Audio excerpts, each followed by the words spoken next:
Everyone, then आपका ये physics की प्रैक्टिस सेट फर्स्ट का पार्ट 2 होने वाला है और पार्ट 1 मैंने अभी जस्ट कराया है या कल कराया है, वो आपको आई बटन पे मिल जाएगा, वहाँ पर जाकर आप उसे देखकर उसके बाद ये देखना। उसमें मैंने 20 क्वेश्चन कराए हैं और इसमें अलग के 20, तो आपके टोटल मिला के 40 क्वेश्चन हो जाएंगे जो आपके बीएसएफ एग्जाम में पूछे जाते हैं। तो चलिए स्टार्ट करते हैं। 21 नंबर का क्वेश्चन है आपका या 21 नंबर का। यानी यहाँ पे दिया हुआ है कि बाहरी बल द्वारा एक पिंड पर किया गया कार्य उसमें यह परिवर्तन लाने में योगदान करता है। यानी अगर किसी बाहरी बल द्वारा एक पिंड पर कोई कार्य किया जाता है तो वो किस में परिवर्तन लाता है। तो अगर हम किसी भी एक्सटर्नल फोर्स से किसी भी ऑब्जेक्ट पे वर्क करेंगे तो आपका वो उसकी गतिज ऊर्जा में आपका क्या कर देगा, परिवर्तन ला देगा। अब आते हैं इसका एक्सप्लेनेशन देखते हैं। जैसा कि हर पार्ट में मैं 2 क्वेश्चन लाऊंगा, उसके बाद उसका एक्सप्लेनेशन, फिर अगला 2 क्वेश्चन, उसके बाद उसका एक्सप्लेनेशन। वो आपका क्वेश्चन हो तो थ्योरी हो। तो यहाँ पे आपको गतिज ऊर्जा इसका एक्सप्लेनेशन हम देखते हैं। तो एक्सप्लेनेशन में यहाँ पे दिया हुआ है कि बाह्य बल द्वारा एक पिंड पर किया गया कार्य उसकी गतिज ऊर्जा के परिवर्तन के बराबर होता है। किसी वस्तु की गतिज ऊर्जा में हुआ परिवर्तन उस वस्तु पर आरोपित बल द्वारा कृत कार्य के बराबर होता है। यह कथन कार्य गतिज ऊर्जा का प्रमेय कहलाता है। तो यहाँ पे इसका 21 नंबर का एक्सप्लेनेशन खत्म हुआ। आते हैं आपके 22 नंबर 22 नंबर के क्वेश्चन पे। 22 नंबर का क्वेश्चन आपका कहता है कि एक ट्रांसफार्मर के प्राथमिक और द्वितीयक कुंडली में घुमावों की संख्या जो है, यानी नंबर ऑफ टर्म्स, यानी जो टर्न होती हैं उनकी संख्या दी है 1:20, यानी 1:20 के अनुपात में दी गई है कि में है। और प्राथमिक तथा द्वितीय कुंडली में धारा का अनुपात क्या होगा। तो इसका सीधा सीधा फंडा है, आपका फॉर्मूला याद होगा, वहां से आप लगा लेंगे। तो फॉर्मूला क्या होता है, NS/NP, यानी आपका जो NS मतलब और NS/NP होता है। NS मतलब होता है सेकेंडरी, NP मतलब होता है प्राइमरी। तो NS/NP हो गया IP/IS होता है, यानी आपका प्राइमरी फर्स्ट हो जाएगा, उसके बाद सेकेंडरी हो जाएगा। देन आगे यहाँ पे एक्सप्लेनेशन में लिखा हुआ होगा। यहाँ पे क्या लिखा हुआ है कि NS/NP, यानी ये देखो आपका फॉर्मूला लिखा हुआ है। ये S का मतलब सेकेंडरी हो गया, यानी द्वितीयक जो द्वितीयक ट्रांसफार्मर है उसमें जो कुंडली यूज हुई है उसे हम NS कहेंगे, और प्राइमरी में जो यूज हुई है उसे हम कहेंगे नंबर ऑफ टर्म्स जो होगा तो NP कहा जाएगा उसे। इस फॉर्मूले पे हम रख देंगे। यहाँ पे आपको दिया हुआ है कि IP जो है वो प्राथमिक कुंडली में वैद्युत धारा है, IS जो है वो द्वितीयक कुंडली में वैद्युत धारा है, NS जो है वो द्वितीयक कुंडली में फेरों की संख्या है और नंबर ऑफ टर्म्स है, और NP जो है वो प्राथमिक कुंडली में फेरों की संख्या है।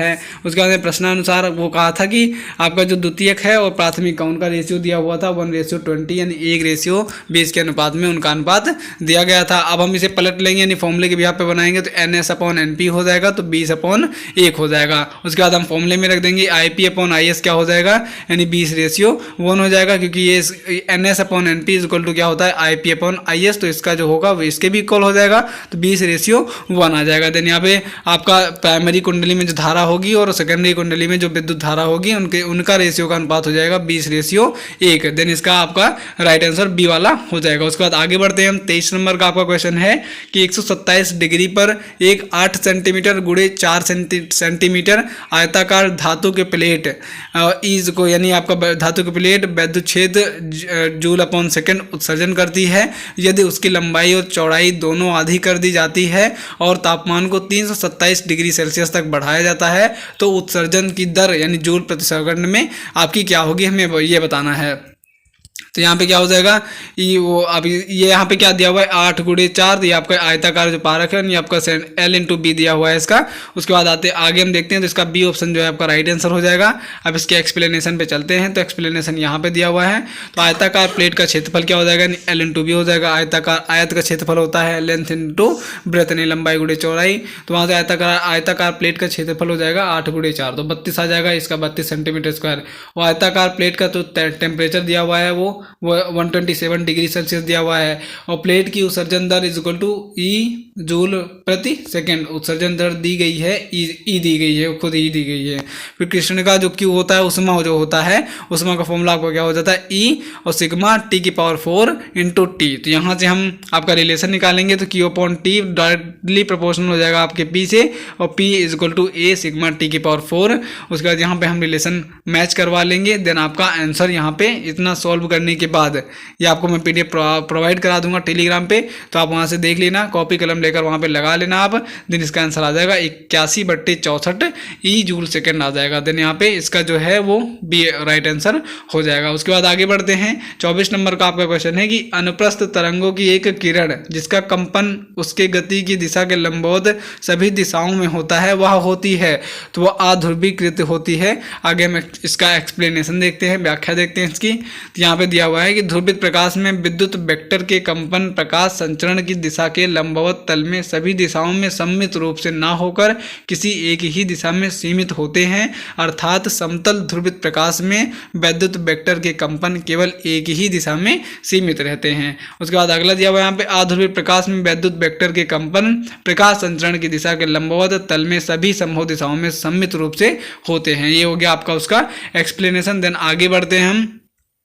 25 नंबर का आपका क्वेश्चन है कि एक 2.5 किलोग्राम लोहे की गेंद का व्यास 1.25 किलोग्राम एल्यूमिनियम की गेंद के जितना ही है। इन गेंदों को एक चट्टान से गिराया जाता है। उनके जमीन पर गिरने से ठीक पहले उनका क्या समान होता है? तो आपका त्वरण जो होगा वो समान होगा दोनों का, क्योंकि दोनों को उनका वेट चाहे जितना हो और वो चाहे जितने से हो, लेकिन आपका जो ग्रेविटेशनल एक्सीलरेशन लगेगा स्मॉल जी लगेगा वो दोनों पे सेम ही लगेगा। तो यहाँ पे हम कह सकते हैं जो आपका ग्रेविटेशनल एक्सीलरेशन है वो आपका सेम रहेगा। तो यहाँ पे आपको देखने की भी जरूरत है।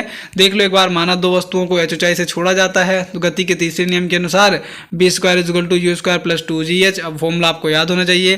तो यहाँ पे प्रारंभिक वेग जो है वो आपका u = 0 है, यानी जब छोड़ेंगे तब हमें कोई वेग नहीं देना पड़ेगा उसे। और लास्ट में आपका तो ये v² क्या निकल आएगा, नहीं यहाँ पे 0 रखेंगे तो v² = 2gh और v = क्या आ जाएगा 2gh। तो यहाँ पे आपका हो जाएगा ना कि समीकरण से स्पष्ट होता है कि वस्तु की जमीन पर पहुंचने का वेग जो है वस्तु की ऊंचाई पर निर्भर करता है।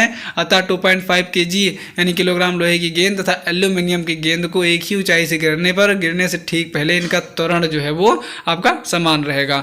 देन आगे 26 नंबर का क्वेश्चन पढ़ते हैं। ये क्वेश्चन आपके केमिस्ट्री की जो प्रैक्टिस सेट करवाई थी उसमें भी ये पूछा जा चुका है। अब यहाँ पे हम एक्सप्लेनेशन देख लेते हैं। तो सेल्सियस और फ़ारेनहाइट मापकों पर यानी आपका इस तापमान का एक जैसा अंकीय मूल्यमान किस पे होता है? तो होता है -40 डिग्री सेल्सियस पे। अब इसका एक्सप्लेनेशन देखते हैं हम। यहाँ पे आपका ये देखो फॉर्मूला मैंने बताया भी था कौन सा होता है, C/5 = F - 32/9।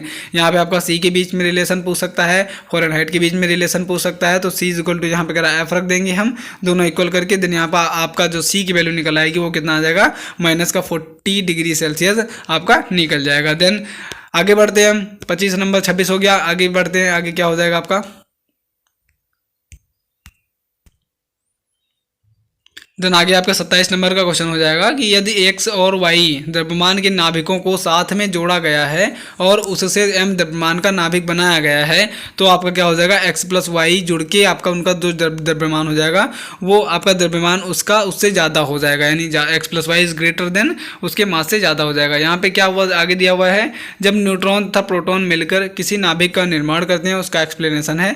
जब न्यूट्रॉन तथा प्रोटॉन जो मिलकर हैं किसी नाभिक का निर्माण करते हैं तो द्रव्यमान का कुछ भाग ऊर्जा में बदल जाता है, जिससे नाभिक का वास्तविक द्रव्यमान न्यूट्रॉन तथा प्रोटॉन के कुल द्रव्यमान से कुछ कम हो जाता है और नाभिक के द्रव्यमान में इस कमी को द्रव्यमान क्षति कहते हैं। अतः x और y द्रव्यमान के नाभिकों को मिलाकर m द्रव्यमान का नाभिक बनाया जाए तो इस नाभिक का द्रव्यमान जो है वो x तथा y के कुल द्रव्यमान से कम ही होगा। तो यहाँ पे इन दोनों का यानी x का द्रव्यमान प्लस y का द्रव्यमान जब ऐड कर लेंगे हम तो वो आपका जो m है उससे ज़्यादा आएगा। उसके बाद 28 नंबर का आपका क्वेश्चन है कि निम्नलिखित में से वह जो लौह चुंबकत्व दर्शाता है, तो आपका कोबाल्ट हो जाएगा। ये भी इसमें पूछा जा चुका है, ये आपका केमिस्ट्री का भी क्वेश्चन है तो ये भी आपका पूछा जा चुका है, यानी केमिस्ट्री में प्रैक्टिस सेट में मैं करवा चुका हूँ। तो जो आपका लौह चुंबकत्व दर्शाता है वो आपका कोबाल्ट होता है। इसका भी एक्सप्लेनेशन यहाँ पे देख लेते हैं। तो वे ठोस पदार्थ जिन्हें बाह्य चुंबकीय क्षेत्र में रखने पर ये प्रबल रूप से आकर्षित होते हैं तथा चुंबकीय क्षेत्र हटा लेने पर भी अस्थायी जो चुंबकत्व का गुण दर्शाते हैं लौह चुंबकीय पदार्थ कहलाते हैं एवं इनके गुण को लौह चुंबकत्व कहते हैं। और दिए गए विकल्पों में से जो कोबाल्ट है वो आपका लौह चुंबकत्व दर्शाता है। देन आगे बढ़ते हैं। 29 नंबर का आपका क्वेश्चन इसी में था कि खाना पकाने के बर्तनों के हैंडल उत्पादन हेतु तो आदर्श पदार्थ में या होना ही चाहिए, ऐसा क्यों? क्योंकि यहाँ पे होता है कि बड़ी उष्मा क्षमता और छोटी चालकता होती है उनकी। देन इसका एक्सप्लेनेशन यानी यहाँ पे देखो क्वेश्चन दोबारा रिपीट हो गया, तो इसका एक्सप्लेनेशन हो जाएगा कि बड़ी उष्मा क्षमता और छोटी चालकता युक्त पदार्थों का उपयोग खाना पकाने के बर्तनों के हैंडल उत्पादन में किया जाता है, जिससे हैंडल का तापमान ना बढ़े और खाना आसानी पूर्वक बनाया जा सके। उसके बाद 30 नंबर का क्वेश्चन आपका है कि सोडियम का कार्यफलन 2.3 इलेक्ट्रॉन वोल्ट है और 2000 एंगस्ट्रॉम के विकिरण के प्रकाशित सतह से उत्सर्जित फोटो इलेक्ट्रॉन्स की अधिकतम गतिज ऊर्जा कितनी होगी। तो यहाँ पे आपका 3.9 इलेक्ट्रॉन वोल्ट। तो ये आपका क्वेश्चन है, नहीं सवाल है, तो फॉर्मूला मैं बता दे रहा हूँ। आगे इसका ये सोल्व किया गया है तो बहुत लंबा है, वो आप बाद में देख लेना। यहाँ पे हम जानते हैं फॉर्मूला, ये फोटो इलेक्ट्रॉन की अधिकतम गतिज ऊर्जा क्या होती है, E = hc/λ इंटू कार्यफलन आपको W से डिनोट किया जाता है, जहाँ W आपका धातु का कार्यफलन है। देन यहाँ पे इतना हुआ। आगे देखते हैं, आगे यहाँ पे देखो फिर से वही रिपीट कर दिया गया है। तो यहाँ पे हम क्या उस फॉर्मूले में आपका H की वैल्यू भी कल के प्रैक्टिस सेट में मैंने बताई थी 6.63 × 10⁻⁻34। तो यहाँ पे हम H की वैल्यू रख देंगे। C आपका प्रकाश का वेग है, तो 3 × 10⁻8 ये हो जाएगा प्रकाश का वेग, और आपका लेमडा की वैल्यू दी हुई है 2000 एंगस्ट्रॉम। तो यहाँ पे रख के हम इसे सॉल्व कर लेंगे इजीली, आपका आंसर राइट आ जाएगा। देन यहाँ पे जो आपका ऑप्शन में टिक लगे थे वही आपका राइट आंसर हो जाएगा, यानी कौन सा हो जाएगा 3.9। देन यहाँ पे आपका क्या हो जाएगा 3.9 इलेक्ट्रॉन वोल्ट आपका राइट आंसर हो जाएगा। उसके बाद आगे बढ़ते हैं, हम 31 नंबर का क्वेश्चन है। 30 वाला चला गया पीछे, शायद छूट गया, इधर रहा, ये रहा, नहीं 30 वाला लगा लिया मतलब 3.9 आपका इलेक्ट्रॉन वोल्ट उसका राइट आंसर आ जाएगा। उसका 31 नंबर का क्वेश्चन है कि एक आपका एमबी संवेग वाला यानी एम्बिक संवेग वाले धातु का गोला दीवार पर टकराता है और वापस उछलता है। आदर्शतः उस गोले के संवेग एमबी में बदलाव क्या होगा, तो 2 MB होगा। यानी वो आपका गया पहले एक बार गया, उसके बाद वहाँ से टकराकर लौट आया। अब इसका हम अभी आगे देखते हैं एक्सप्लेनेशन में। तो यहाँ पे देखो आपका MV संवेग का गोला दीवार से टकराकर पुनः -MV संवेग से वापस उछलता है, अतः संवेग में परिवर्तन जो है वो आपका फाइनल माइनस इनिशियल होगा। तो आपका जो या इनिशियल माइनस फाइनल कह सकते हो। तो MB यहाँ पे जाते वक्त था, उधर से लौटेगा तो वो आपका रिवर्स में आएगा तो माइनस में हो जाएगा। और आपका जो डिफरेंस निकालते हैं तो डिफरेंस आपका माइनस में रहता है, तो माइनस माइनस मिलके प्लस हो जाएगा। तो यहाँ से आपका 2 MB निकल के आ जाएगा। उसके बाद 32 नंबर का आपका क्वेश्चन है कि PN जंक्शन डायोड के मामले में उत्क्रम अभिनत के उच्च मान पर धारा तेजी से बढ़ती है। उत्क्रम अभिनत वोल्टता के मान को कहा जा सकता है, तो क्या कहते हैं हम, ब्रेक डाउन वोल्टता कहते हैं। यानी यहाँ पे एक्सप्लेनेशन, जब संधि डायोड के P टाइप क्रिस्टल को बैटरी के ऋण सिरे से तथा N टाइप क्रिस्टल को धन सिरे से जोड़ते हैं तो संधि उत्क्रम अभिनत कहलाती है। इस प्रकार संधि डायोड में बहुसंख्यक आवेश वाहकों की गति के कारण उच्च विद्युत धारा बहने लगती है, अतः वह पश्च वोल्टेज जिस पर पश्च धारा एकाएक बढ़ जाती है भंजक वोल्टता ब्रेक डाउन वोल्टता कहलाती है। इसमें संधि डायोड का धारा प्रवाह के लिए प्रतिरोध अधिकतम होने के कारण अवक्षय पथ की चौड़ाई जो है वो बढ़ जाती है। देन यहाँ पे